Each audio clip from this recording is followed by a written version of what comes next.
बात छोटी सी थी। 1979 में ईरान में इस्लामिक रेवोल्यूशन हुआ था और वहां के राजा मोहम्मद रेजा पहलवी को ओवरथ्रोन करके आयतुल्लाह रूहुल्लाह खुमैनी की लीडरशिप में ईरान इस्लामिक रिपब्लिक बन गया था। ईरान में मेनली शिया लोग थे और इसके पड़ोसी अरब देशों में अधिकतर सुन्नी मुसलमानों का बसेरा था।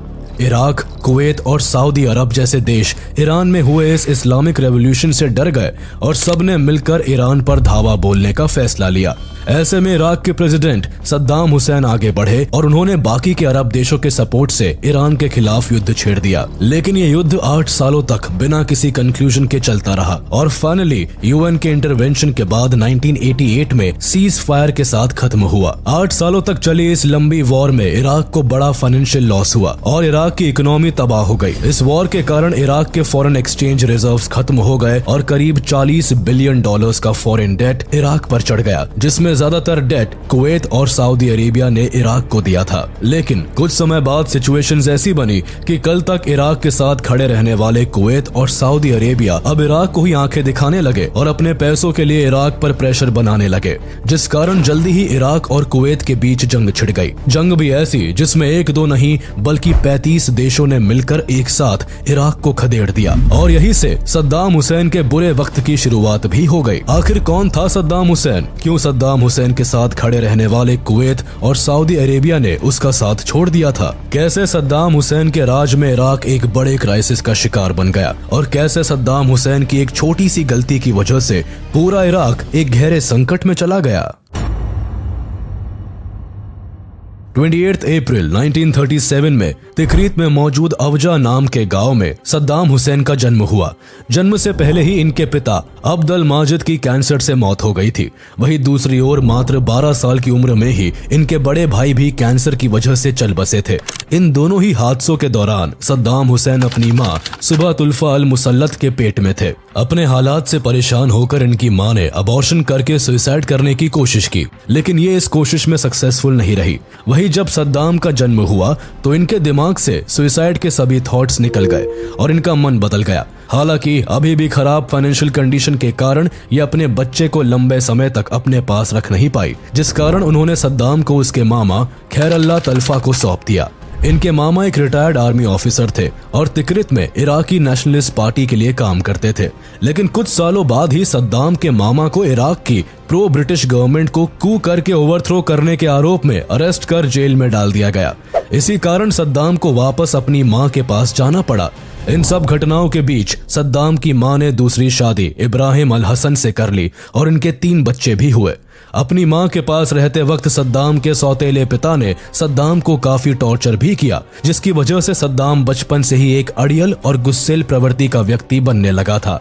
10 साल की उम्र में सद्दाम को पता चला कि उसके मामा खैरल्लाह तल्फा को जेल से रिहा कर दिया गया है, जिसके बाद सद्दाम अपने सौतेले बाप से परेशान होकर तिकरित वापस चला गया, जहां उसने नेशनलिस्टिक हाई स्कूल में पढ़ाई की। उम्र के साथ साथ सद्दाम का अग्रेशन और उसकी रेवोल्यूशनरी सोच काफी बढ़ती चली गई। वहीं बड़े होने के साथ ही सद्दाम ने अरब सोशलिस्ट बाथ पार्टी को सपोर्ट करना शुरू कर दिया, जिस कारण 1957 में सिर्फ 20 साल की उम्र में सद्दाम को इराकी लॉ स्कूल से बाहर निकाल दिया गया। बाथ पार्टी उस समय इराक की मोस्ट रेडिकल नेशनलिस्ट पार्टी थी, जिसका गोल एंटायर अरब वर्ल्ड का यूनिफिकेशन करके एक सिंगल अरब स्टेट बनाने का था। स्कूल से निकाले जाने के बाद भी सद्दाम के मामा ने उसका साथ दिया और सद्दाम के पॉलिटिकल इंटरेस्ट को एक उड़ान दी। देखा जाए तो सद्दाम का पॉलिटिक्स में आना और पूरे इराक पर राज करना, इन सब का कारण सद्दाम के मामा ही थे। हालांकि आगे चलकर मामा भांजे का यह रिश्ता काफी खराब हो गया और पावर में आने के बाद सद्दाम हुसैन ने अपने मामा खैरल्लाह तल्फा को अपने खिलाफ साजिश रचने के आरोप में जेल भिजवा दिया, जिसके बाद 1958 में सद्दाम ने अपने मामा की ही बेटी साजिदा खैरल्लाह तल्फा से शादी कर ली। इस शादी से सद्दाम के 5 बच्चे हुए। 1950 तक पूरे मिडिल ईस्ट में क्रांति की लहर छाई हुई थी।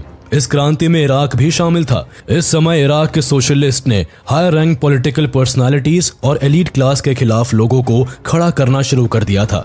इसी दौरान Gamal Abdul Nasser Egyptian revolution और सुएज क्राइसिस के कारण मिडिल ईस्ट कंट्रीज के रेवोल्यूशनरीज के लिए एक इंस्पिरेशन बन गए थे, जिसमें सद्दाम हुसैन भी शामिल थे। अब सद्दाम हुसैन के जीवन में एक नया मोड़ आने वाला था। अरब सोशलिस्ट बाथ पार्टी ने नासिर के यूनाइटेड अरब रिपब्लिक के साथ जुड़ने का फैसला लिया, लेकिन उन दिनों इराक पर प्राइम मिनिस्टर अब्दुल करीम कासिम का राज था। उन्होंने 14 जुलाई 1958 को अपने साथी अब्दुल सलाम आरिफ के साथ मिलिट्री कू करके इराक के राजा फैजल II की सत्ता को ओवरथ्रो करके खुद प्राइम मिनिस्टर बन गए और आरिफ को commander in cheap and deputy prime minister बना दिया गया। इस मिलिट्री कू को 14 जुलाई रेवोल्यूशन के नाम से जाना गया, लेकिन प्राइम मिनिस्टर कासिम ने बाथ पार्टी के इस फैसले को निरस्त कर दिया।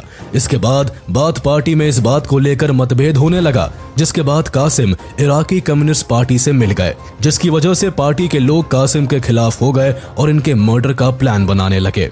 लेकिन इस पार्टी में ज्यादातर लोग या तो पढ़े लिखे प्रोफेशनल लोग थे या फिर स्टूडेंट्स थे, जिसके कारण ये तय करना मुश्किल हो रहा था कि कासिम के असैसिनेशन के लिए किन लोगों को चुना जाए। तभी सद्दाम ने ये काम अपने हाथों में ले लिया और असैसिनेशन के लिए ग्रुप को तैयार कर ट्रेनिंग देनी शुरू कर दी। कुछ दिनों बाद ही कासिम के मर्डर के लिए प्लान बनाया जा चुका था, जिसके मुताबिक 7 अक्टूबर 1959 को जब कासिम अल रशीद स्ट्रीट से गुजरता तो उस पर गोली चलाकर अटैक करना था। सद्दाम ने प्लान को एग्जीक्यूट करने के लिए पूरी तैयारी की हुई थी, लेकिन जब कासिम अल रशीद स्ट्रीट से गुजरा तो गोली तो चली पर कासिम बच गया। सद्दाम ने कासिम को मारने के लिए जो गोली चलाई थी वो कासिम के ड्राइवर को लग गई, जिससे ड्राइवर की मौत हो गई और कासिम बच गया। हालांकि गोलीबारी के बीच कासिम के शोल्डर और आर्म पर गोली लग गई थी, पर वो भागने में सफल रहा। वहीं दूसरी ओर अटैक के समय सद्दाम के पैर में भी गोली लग गई थी, जिससे सद्दाम भी घायल हो गया था। हालांकि सद्दाम के साथी मौके पर पहुंच गए और सद्दाम को फौरन वहां से ले गए। इस अटैक के बाद एक तरफ जहां सद्दाम लोगों के लिए एक बड़ा रेवोल्यूशनरी था, तो वही कासिम के लिए एक गुनहगार, जिस कारण सद्दाम और उसके साथियों की खोज की जाने लगी। असैसिनेशन प्लान में शामिल सद्दाम के सभी साथियों को पकड़कर एग्जीक्यूट कर दिया गया, लेकिन सद्दाम देश से भागने में सफल हो गया। वो पहले सीरिया और फिर इजिप्ट पहुंचकर वहीं रहने लगा। इजिप्ट में सद्दाम ने 1962 से लेकर 1963 तक पहले कायरो लॉ स्कूल में अपनी पढ़ाई पूरी की, जिसके बाद 8 फरवरी 1963 को इराक में एक और मिलिट्री कू होता है और अब्दुल करीम कासिम को सत्ता से ओवरथ्रो करके अब्दुल सलाम आरिफ को प्रेसिडेंट और अहमद हसन अल बकर को प्राइम मिनिस्टर बना दिया जाता है। इस कू को रमजान रेवोल्यूशन के नाम से जाना जाता है। अब्दुल सलाम आरिफ के प्रेसिडेंट बनते ही सद्दाम हुसैन वापस इराक चला आता है और बगदाद लॉ कॉलेज में एडमिशन लेकर अपनी पढ़ाई को कंटिन्यू रखता है। हालांकि इराक वापस लौटने के बाद सद्दाम ने एक और असैसिनेशन में पार्ट लिया, जिसके बाद सद्दाम को फिर से वांटेड घोषित कर दिया गया, पर इस बार सद्दाम भागने में असफल रहा और 1964 में फाइनली सलाखों के पीछे डाल दिया गया। जेल जाने के बाद भी सद्दाम शांत नहीं बैठा। वो जेल में भी पार्टी पॉलिटिक्स में एक्टिव रहा। यही नहीं, जेल में सद्दाम अपना अधिकतर वक्त अपने पसंदीदा लीडर्स को पढ़ने में लगा था, जिसमें हिटलर और स्टालिन जैसे तानाशाह शामिल थे। जेल में करीब 2 साल बिताने के बाद सद्दाम जेल से भागने में सफल रहा और दोबारा से पार्टी के कामों में जुट गया। सद्दाम के लगातार एफर्ट्स को देखते हुए इस बार बाथ पार्टी ने 1966 में सद्दाम को रीजनल कमांड का डेप्यूटी सेक्रेटरी बना दिया। डेप्यूटी सेक्रेटरी बनते ही सितंबर 1966 को सद्दाम ने बाथिस सिक्योरिटी सर्विस की शुरुआत की, जिसका मेन मकसद सिर्फ अपने विरोधियों और ऑपोजिशन को सजा देना था। इस वक्त पार्टी सुरक्षा के नाम पर सद्दाम ने ओपोनेंट्स पर कई सारे टॉर्चर टेक्निक्स अपनाए, जैसे नाखून उखाड़ना, आंखों में सिगरेट डालना और उल्टा लटका कर मारना। ये टॉर्चर इस हद तक किए जाते थे कि विरोधी ये सब सहते सहते ही मर जाते थे। जुलाई 1968 में सद्दाम ने एक ब्लडलेस कू में हिस्सा लिया, जिसके कारण अब्दुल सलाम आरिफ को सत्ता से हटाकर अहमद हसन अल बकर को सत्ता में बैठाया गया, जो कि रिश्ते में सद्दाम के कजिन लगते थे। अहमद हसन अल बकर इराक के राष्ट्रपति बनते हैं और सद्दाम को पार्टी का डेप्यूटी चेयरमैन और वाइस प्रेसिडेंट घोषित कर दिया जाता है। 1960 से लेकर 1970 के दशक में सद्दाम एक सक्सेसफुल नेता के तौर पर पूरे इराक में लोगों के बीच जाने गए। इसी समय सद्दाम देश की कई अंदरूनी परेशानियों को भी ठीक करने में लगे रहे, साथ ही पार्टी रेपुटेशन को बढ़ाने में भी काफी मेहनत की। वहीं दूसरी ओर पूरे देश में कई मुद्दों को लेकर लोगों के बीच काफी तनाव का माहौल चल रहा था। एक तरफ शिया की सुन्नी से, अरब की कुर्द से, नोमैड्स की पेजेंट से और ट्राइबल चीफ्स की अर्बन मर्चेंट से लड़ाई चल रही थी, जिसे रोकने के लिए और हालत को सुधारने के लिए सद्दाम हुसैन ने काफी कठोर कदम उठाए। इसके साथ ही सद्दाम ने अपने देश को मजबूत करने की भी लगातार कोशिशें की। 1 जून 1972 को सद्दाम ने इराकी ऑयल इंडस्ट्रीज को डेवलप करना शुरू किया और ठीक एक साल बाद ही 1973 के ऑयल क्राइसिस के कारण इंटरनेशनल मार्केट में ऑयल की कीमत बढ़ गई और इराक की इकोनॉमी को इसका काफी फायदा पहुंचा, जिसके कारण इराक मिडिल ईस्ट में मौजूद सबसे ताकतवर देश के तौर पर उभरने लगा। सद्दाम हुसैन ने अपने देश को डेवलप करने के लिए कई पॉलिसीज बनाई, जिसमें इराकी लोगों के लिए मुफ्त पढ़ाई, इंफ्रास्ट्रक्चर डेवलपमेंट, इराकी सोल्जर्स और उनके फैमिली को हर तरह से सपोर्ट किया जाने लगा। इन सब के अलावा सद्दाम ने एग्रीकल्चर सेक्टर और हॉस्पिटल्स पर भी ध्यान दिया, जिस कारण इन दोनों ही सेक्टर को अच्छा बूस्ट मिला। इराक में लगातार डेवलपमेंट करने के कारण उस समय यूनेस्को ने सद्दाम हुसैन को अवार्ड से भी सम्मानित किया था। वही 1970 से लेकर 1980 तक इराक में मौजूद ऑयल इंडस्ट्रीज के रेवेन्यू एंड डेवलपमेंट के कारण से इराक को काफी फायदा हो रहा था। डेवलपमेंट को देखते हुए इराक के लोगों का भी अपनी सरकार पर भरोसा बढ़ने लगा था। लोग सद्दाम के किए गए कामों को सराह रहे थे, लेकिन उन्हें इस बात की खबर नहीं थी कि इस ऑयल इंडस्ट्री से जनरेट होने वाले रेवेन्यू को सद्दाम वेपन्स एंड आर्मी पर खर्च कर रहा था। एक तरफ सद्दाम इराक को डेवलप कर रहा था, तो वही दूसरी ओर लाखों लोगों को मौत के घाट उतार रहा था। देखा जाए तो इसने एक नहीं कई जिनोसाइड अटेम्प्ट्स किए, जिस कारण लोग आज भी इसे हिटलर से कंपेयर करते हैं। आपको जानकर हैरानी होगी कि सद्दाम ने न केवल जुर्म करने वालों को बल्कि अपने खिलाफ खड़े हर इंसान को चुन चुनकर मरवाना शुरू कर दिया था। 27 जनवरी 1969 को इराक अथॉरिटीज ने 14 इराकीज को ईरान का स्पाई बताकर फांसी पर चढ़ा दिया। फांसी पर चढ़ाए गए 14 लोगों में 9 जूस, 3 मुस्लिम्स और 2 क्रिश्चियंस थे। सद्दाम के इस फैसले के पीछे इराक की मेजर पॉपुलेशन का सपोर्ट लेना था, जो उन्हें आगे चलकर मिला भी। 1982 में सद्दाम हुसैन ने इराक के शाइट टाउन ऑफ डुजैल के करीब 160 लोगों को मरवा दिया था। उसे लगता था कि इन लोगों ने ही उस पर असैसिनेशन अटेम्प्ट्स किए हैं। ये सभी क्राइम तो फिर भी सद्दाम के बाकी क्राइम्स के आगे छोटे थे, क्योंकि सद्दाम ने कुर्द लोगों के साथ जो किया वो वाकई दिल दहला देने वाला था। सद्दाम ने 1986 से लेकर 1989 तक नॉर्थ इराक में कुर्द लोगों के खिलाफ एक जीनोसाइडल कैंपेन में करीब 1,82,000 कुर्द लोगों को या तो पॉइजनस गैस देकर मरवा दिया या गायब करवा दिया। साथ ही करीब 3 लाख कुर्द्स को ईरान डिपोर्ट करवा दिया गया। इसके साथ ही ईरान इराक वॉर के समय जब Iraqi base Kurdistan democratic party ने ईरान के साथ एलाइंस बना ली थी, तो सद्दाम ने क्लैन और उसके लीडर मसूद बरजानी को पनिश करने की साजिश रची, जिसमें करीब 5,000 लोगों को मौत के घाट उतार दिया गया। मरने वाले में कई बच्चे 10 साल के भी नहीं थे, लेकिन सद्दाम को इन सब से कोई फर्क नहीं पड़ा। सद्दाम के किए गए डेवलपमेंट्स के कारण अब पूरे देश की जनता अहमद हसन अल बकर के नाम की माला जपने की जगह सद्दाम हुसैन के नाम की माला जप रही थी, और इस वजह से अल बकर को सद्दाम से परेशानी होने लगी, जिस कारण उसने जनता की नजरों में सद्दाम हुसैन को नीचे गिराने के लिए सीरिया से हाथ मिला लिया। लेकिन सद्दाम हुसैन ने ये चाल उल्टी कर दी और अल बकर को अपनी कुर्सी छोड़नी पड़ी, जिसके बाद 16 जुलाई 1979 को सद्दाम हुसैन इराक के प्रेसिडेंट बन जाते हैं और इराक सद्दाम हुसैन की मुट्ठी में आ जाता है। राष्ट्रपति बनने के एक हफ्ते के अंदर ही सद्दाम ने बाथ पार्टी की एक कॉन्फ्रेंस रखी, जहां उसने क्रूरता का सबसे पहला उदाहरण पब्लिक के सामने पेश किया। इस कॉन्फ्रेंस को अटेंड करने आए 250 पार्टी मेंबर्स में से 68 ओपोनेंट्स को गद्दार बताकर पार्टी से बाहर निकलवा दिया और 22 लोगों को मरवा दिया गया। अगस्त 1979 तक सद्दाम ने अपने सभी विरोधियों को या तो जान से मरवा दिया या फिर उन्हें जेल में डलवा दिया। सद्दाम के इस तरह के फैसलों को देखकर जो जनता उसे हीरो समझ रही थी, अब वही लोग इसे जल्लाद समझने लगे। लगातार सद्दाम के ब्रूटल स्टेप्स के कारण उसे अपनी सिक्योरिटी का भी खास ख्याल रखना पड़ा। सद्दाम की सिक्योरिटी के लिए एक से बढ़कर एक इंतजाम किए गए, कई रूल्स बनाए गए, जिनमें एक रूल ऐसा भी था कि सद्दाम का जनरल जब भी उससे मिलने के लिए आता तो सबसे पहले जनरल की फुल प्रूफ चेकिंग होती, जिसमें उसके कपड़े उतरवा कर चेक किए जाते और फिर उन्हीं कपड़ों को वॉश करने के बाद जनरल जनरल को सद्दाम से मिलने की परमिशन दी जाती। यही नहीं, सद्दाम के खाने पीने का भी खास ख्याल रखा जाता था। सद्दाम को डर था कि कहीं कोई उसके खाने में पॉइजन ना मिला दे। इस कारण सद्दाम के खाना खाने से पहले शेफ का बेटा खाने को चखा करता था। यही नहीं, सद्दाम की सिक्योरिटी इतनी जबरदस्त थी कि सद्दाम के रहने के लिए एक नहीं बल्कि कई पैलेसेस बनाए गए, जिनमें सद्दाम के बॉडी डबल्स रहा करते थे।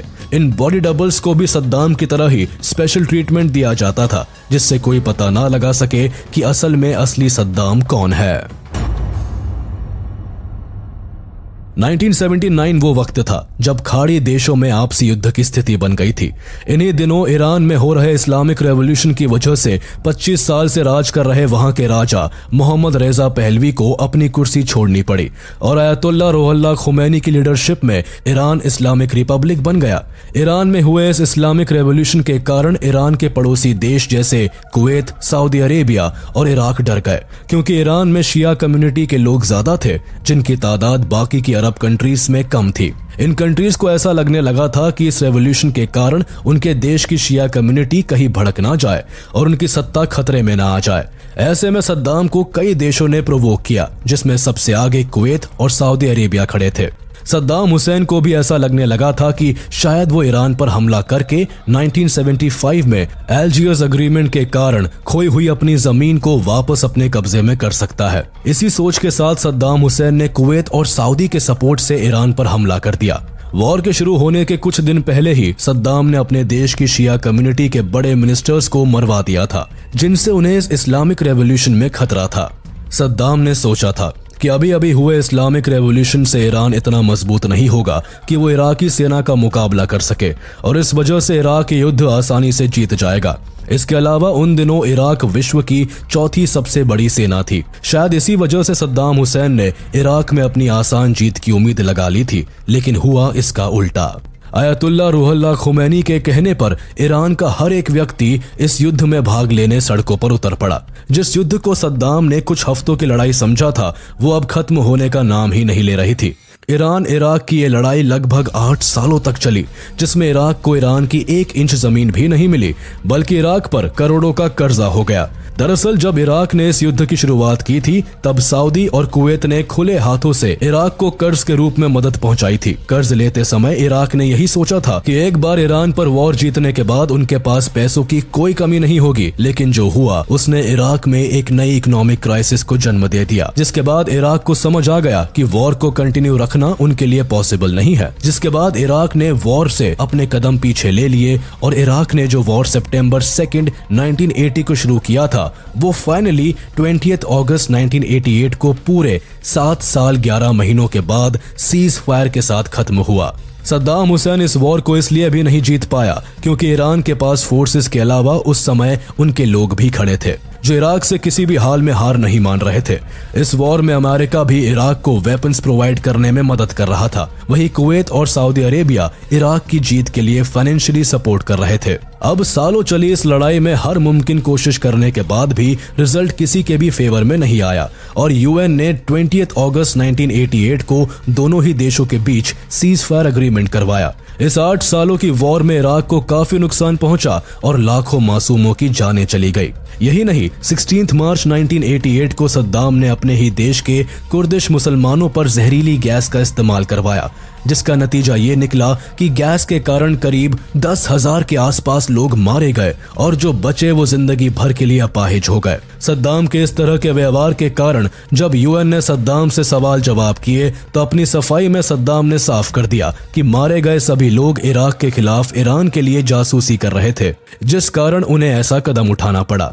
सद्दाम के स्टेटमेंट से ईरान और इराक के बीच बात और भी बिगड़ती गई। ईरान के साथ वॉर खत्म होने के बाद इराक पर भारी कर्जा था। इराक में लोगों के पास ना खाने के लिए खाना था, ना मेडिकल सुविधाएं थी और ना ही उनके पास रहने के लिए घर बचा था। वॉर के एंड तक इराक में आर्थिक संकट अपनी चरम सीमा पर पहुंच गया था। 8 साल के इस युद्ध के दौरान इराक की आर्थिक स्थिति काफी खराब हो गई थी और उन्हें अपने देश को वापस से ट्रैक पर लाना था, जिसके लिए इराक ने अपने सभी पड़ोसी देशों से कर्जा माफी की गुहार की थी। साथ ही सद्दाम हुसैन ने कुवैत और सऊदी जैसे देशों से अपील की कि वो लोग कच्चे तेल को एक निश्चित मात्रा में प्रोड्यूस करे, जिससे कि इंटरनेशनल मार्केट में क्रूड ऑयल की कीमत बढ़े और इस तरह इराक दोबारा से अपनी इकोनॉमी को फिर से पटरी पर ला सके। इसके साथ ही इराक ने कुवैत को खास कर कहा कि उनके सीमावर्ती इलाकों में कुवैत इराक के तेल के कुओं से ऑयल प्रोड्यूस करना बंद कर दे। लेकिन कुवैत ने जब इराक की बात नहीं मानी तो सद्दाम हुसैन काफी नाराज हो गए और उन्होंने इराकी नेशनल टीवी पर कहा कि अगर कुवैती लोग उनकी बातें नहीं मानेंगे तो इराक को अपनी स्थिति सुधारने के लिए जरूरी कदम उठाने पड़ेंगे। वही इराक का कुवैत की तरफ बदलता रवैया कुवैत को रास नहीं आया, जिस कारण कुवैत ने इराक पर उसका सारा उधार चुकाने के लिए प्रेशर बनाना शुरू कर दिया। वॉर के कारण इराक की हालत अच्छी नहीं थी, जिस कारण वो कुवैत का कर्ज नहीं चुका पा रहा था। हालांकि बात को पटरी पर लाने के लिए जब सद्दाम ने कुवैत से कर्जा लौटाने के लिए थोड़ा समय मांगा तो कुवैत ने समय देने से साफ इनकार कर दिया। यही नहीं, कुवैत ने इराक पर और प्रेशर बनाने के लिए इराक के सीमावर्ती कुछ ऑयल रिजर्व्स पर कब्जा करना शुरू कर दिया। कुवैत का साफ कहना था कि या तो पैसा लौटा दो या अपने ऑयल रिजर्व्स से हाथ धो बैठो। कुवैत के लगातार ऑयल रिजर्व्स पर कब्जे के कारण सद्दाम ने बातचीत से सब ठीक करने की कोशिश की, लेकिन इससे भी कोई फायदा नहीं हुआ, जिसके बाद फाइनली सद्दाम ने स्ट्रिक्ट कदम उठाते हुए 2 अगस्त 1990 को कुवैत पर हमला कर दिया। इन सभी रीजंस के अलावा भी सद्दाम हुसैन का कुवैत पर हमला करने के कई कारण थे। जैसे इराक लगातार इस बात का दावा करता था कि कुवैत उसकी टेरिटरी है। चूंकि दोनों ही देश ओटोमन एम्पायर के टाइम से बासरा प्रोविंसेस में आते थे, पर कुवैत इराक की इस बात से सहमत नहीं था। कुवैत की रूलिंग डायनेस्टी अल सबा फैमिली ने 1899 में एक सुज़रेनिटी एग्रीमेंट को फाइनलाइज किया था, जिसके हिसाब से कुवैत के फॉरेन अफेयर्स की जिम्मेदारी यूनाइटेड किंगडम को दे दी गई थी। जिसके बाद यूके ने 1922 में कुवैत और इराक के बीच एक बाउंड्री बना दी, जिससे इराक कंप्लीटली लैंडलॉक्ड हो गया। इस बाउंड्री के बाद भी इराक हमेशा से कुवैत पर अपना दावा करता था। इसके अलावा कुवैत के पास भारी मात्रा में ऑयल रिजर्व्स थे, जिन पर सद्दाम की काफी पहले से नजर थी। उसे लगता था कि अगर उसने कुवैत को जीत लिया तो सारे ऑयल रिजर्व्स उसके हो जाएंगे और वो फिर आराम से उन रिजर्व्स की मदद से ज्यादा रेवेन्यू जनरेट करके अपने सारे डेट को चुका देगा। इसके बाद इराकी सेना कुवैत की तरफ बढ़े। देखते ही देखते इराकी सैनिक अपने 300 टैंक्स और 1 लाख सैनिकों के साथ कुवैत में लाशें बिछाने लगे। 1 लाख से अधिक इराकी सैनिकों के सामने कुवैती आर्मी ने ना के बराबर रेजिस्टेंस दिखाई और सरेंडर कर दिया। इराकी सैनिकों को सद्दाम की ओर से आदेश था कि वो सीधे कुवैत सिटी को कैप्चर करे और वहां की रॉयल फैमिली को बंदी बना ले। लेकिन इसके पहले कि इराकी सैनिक वहां पहुंचते, कुवैत की रॉयल फैमिली और उनके मिनिस्टर्स सऊदी अरब में भागकर शरण ले चुके थे। इराकी आर्मी के हाथों में रॉयल फैमिली तो नहीं आई, लेकिन कुवैत के अमीर किंग जबर अल अहमद अल जबर अल सबा के छोटे भाई फहद अल अहमद अल जबर अल सबा अपने कुछ आर्मी मैन के साथ इस इन्वेशन में मारे गए। देखते ही देखते इराकी आर्मी ने पूरे कुवैत को अपने कंट्रोल में ले लिया और सद्दाम हुसैन ने अपने चचेरे भाई अली हसन अल मजिद को कुवैत का गवर्नर बना दिया। कुवैत पर जबरदस्ती कब्जा करना American president George H.W. Bush, UK के प्राइम मिनिस्टर मार्गरेट थैचर और सऊदी अरेबिया समेत कई गल्फ कंट्रीज को पसंद नहीं आया, जिस कारण इन सभी ने मिलकर 35 देशों की एक कोएलिशन फोर्स को तैयार किया और इराक के खिलाफ युद्ध घोषित कर दिया। इस कोएलिशन फोर्स को अमेरिका लीड कर रहा था। 6 अगस्त 1990 को United nation security council resolution 661 पास करता है और इराक के साथ सभी ट्रेड को बैन कर देता है। इसके साथ ही यूएन ने अपने सभी मेंबर कंट्रीज से कुवैत की एसेट्स एंड लेजिटिमेट गवर्नमेंट को प्रोटेक्ट करने के लिए अपील करता है। हालांकि इससे इराक को कुछ खास फर्क नहीं पड़ता, जिसके रिस्पॉन्स में अमेरिका ने 7 अगस्त 1990 को ऑपरेशन डेजर्ट शील्ड लॉन्च कर अमेरिकन आर्मी, नेटो और अरब कंट्रीज के हजारों सैनिक सऊदी अरेबिया पहुंचकर मिलिट्री बिल्डअप करना शुरू कर देते हैं। देखते ही देखते सऊदी में 1 लाख सैनिक पहुंच जाते हैं। इस दौरान भी ज्यादा कुछ नहीं बदलता है और इराक कुवैत से विड्रॉ नहीं करता है। 17 जनवरी 1991 को कोएलिशन फोर्सेस की ओर से ऑपरेशन डेजर्ट स्टॉर्म लॉन्च किया जाता है और एयर बॉम्बिंग करके इराक की सभी बड़ी सिटीज, बिजनेस सेंटर्स, सड़कें, ब्रिजेस सबको बर्बाद कर देता है। इस हमले के दौरान इराक के हजारों मासूमों की जान चली गई और इराक की बची हुई इकोनॉमी पूरी तरह से तहस नहस हो जाती है। 17 जनवरी 1991 से लेकर 28 फरवरी 1991 तक चले इस ऑपरेशन में इराक पूरी तरह बर्बाद हो गया और कुवैत से विड्रॉ करने के लिए राजी हो गया। हालांकि यह विड्रॉल अब इराक के लिए काफी मुश्किलें लेकर आने वाला था। कुवैत से निकलते हुए इराकी सैनिकों ने कुवैत के 950 से ज्यादा तेल के कुओं में आग लगा दी और उनके सैकड़ों ऑयल स्टोरेज यूनिट्स को भी बर्बाद कर दिया। इस युद्ध के बाद कई देशों ने इराक से अपने सारे रिलेशंस खत्म कर लिए और इराक घुटनों के बल गिर गया। कुवैत पर अटैक करना इराक को काफी भारी पड़ा। इराक फिर से दोबारा युद्ध ना करे, इसके लिए अमेरिका ने इराक के सारे बेसिस, वेपन्स और वॉर रिसोर्सेज को जलाकर खत्म कर दिया। यहाँ के एटम रिसर्च सेंटर को भी उड़ा दिया गया। कुल मिलाकर करीब 2,63,000 इराकी सोल्जर्स इस वॉर के चलते बैडली अफेक्ट हुए। सोल्जर्स के अलावा सिविलियंस को भी इस वॉर ने काफी अफेक्ट किया। कई लोगों को अपनी जान गंवानी पड़ी, कई जिंदगी भर के लिए अपाहिज हो गए, तो वही कई लोगों को प्रिजनर्स ऑफ वॉर के तौर पर बंदी बना लिया गया। इस वॉर में करीब 11 मिलियन बैरल ऑयल गल्फ में स्प्लिट हो गया, जिस कारण मरीन लाइफ और वाइल्ड लाइफ को काफी नुकसान झेलना पड़ा। करीब 80 ऑयल टैंकर्स और शिप्स भी गल्फ के समंदर में डूब गए, जिससे गल्फ इकोसिस्टम में भारी पॉल्यूशन फैल गया। साथ ही इराक ने पीछे हटते समय कुवैत के करीब 600 ऑयल वेल्स में आग लगा दी, जिससे ग्लोबली एनवायरनमेंट को काफी नुकसान पहुंचा। हालांकि फिर भी सद्दाम इराक के तानाशाह बने रहे और इराक को दोबारा से खड़ा करने की कोशिश में लगे रहे। कुछ समय बाद American president George W Bush Saddam Hussain के ऊपर वेपन्स ऑफ मास डिस्ट्रक्शन का इल्जाम लगाकर इराक को इन्वेड करते हैं। इस फैसले से इराकी जनता भी काफी खुश थी, क्योंकि कहीं न कहीं ये लोग भी सद्दाम हुसैन की तानाशाही से परेशान हो चुके थे। इस बीच सद्दाम हुसैन दुनिया की नजरों से छुपकर अंडरग्राउंड हो गया। लाख कोशिशों के बाद भी सद्दाम अब तक यूएस आर्मी के हाथ नहीं लगा था, जिस कारण इराक के अद्वार टाउन में आखिरी कोशिश करने के बाद अमेरिकन आर्मी ने इराक से रवाना होने का प्लान बना लिया था, जिसके लिए हेलीकॉप्टर सारे सोल्जर्स को वहां से ले जाने आया। लेकिन तभी यूएस के एक सैनिक ने कुछ महसूस किया। उसे लगा कि जिस फर्श पर वो और बाकी के सोल्जर्स खड़े हैं, वो फर्श अंदर से शायद खोखली है, और उसका ये शक यकीन में तब बदल गया जब उसने जमीन पर पड़ी लकड़ियों के टुकड़ों को लात मारकर एक छोटे से छेद को देखा।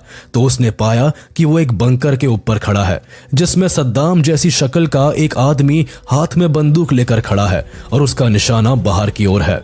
ये देखकर तुरंत ही उस सैनिक ने अपने बाकी के सोल्जर्स को खबर दी, जिसके बाद सभी सोल्जर्स ने इकट्ठा होकर उस बंकर को खोला। बंकर खोलकर जब सबने अंदर देखा तो उसे सद्दाम हुसैन काफी खराब हालत में खड़ा दिखाई दिया। अमेरिकी सोल्जर्स ने सद्दाम को बाहर निकाला। एक वक्त पर काफी वेल ड्रेस्ड और शाही तरीके से रहने वाला सद्दाम किसी लावारिस की तरह दिख रहा था। उसने महीनों से शेव नहीं की थी और काफी कमजोर और थका हुआ भी था। सद्दाम को गिरफ्तार कर सीधे यूएस बेस में ट्रांसफर कर दिया गया, जहां वो 30 जून 2004 तक रहा। इसके बाद सद्दाम को ट्रायल्स के लिए ऑफिशियली इंटरिम इराकी गवर्नमेंट को सौंप दिया गया, जिसके बाद सद्दाम पर लगातार हियरिंग्स हुई और फाइनली सद्दाम को सजा सुनाई गई। कई इल्जामों को ध्यान में रखते हुए सद्दाम को कोर्ट ने सेंटेंस टू डेथ की सजा सुनाई और 30 दिसंबर 2006 को सद्दाम हुसैन को फांसी पर लटका दिया गया। इस तरह 25 सालों तक इराक पर राज करने वाले तानाशाह का अंत हुआ। हालांकि फांसी को लेकर दुनिया भर के लोगों की अलग अलग राय थी।